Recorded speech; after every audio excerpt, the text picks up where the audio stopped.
You know, while I talked about leadership crisis, and I'm holding the opposition accountable in terms of helping us to get there. Why?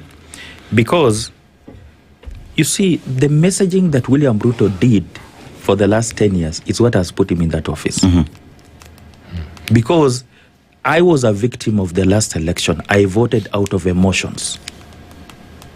But then, having suffered those consequences, because last minute convincing, I had a different opinion about William Ruto, but last minute, because of the messaging, I felt he could actually deliver because he was pro-poor.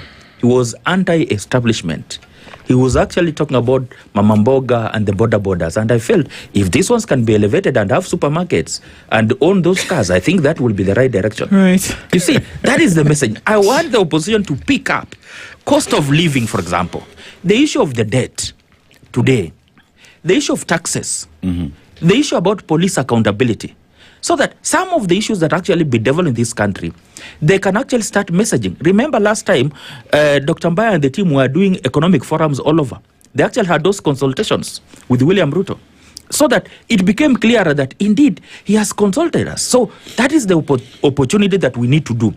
The element that opposition are actually missing out, and probably, as Dr. has mentioned, we are pushing too much for them, is that we need them to demonstrate that indeed can you take over this leadership if the time comes. That's what Kenyans are asking.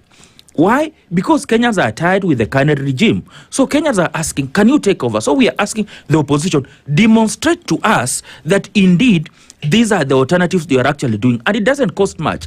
I wish they could actually even have paid adverts just to say what they are proposing, because that one does not actually limit them from actually messaging and therefore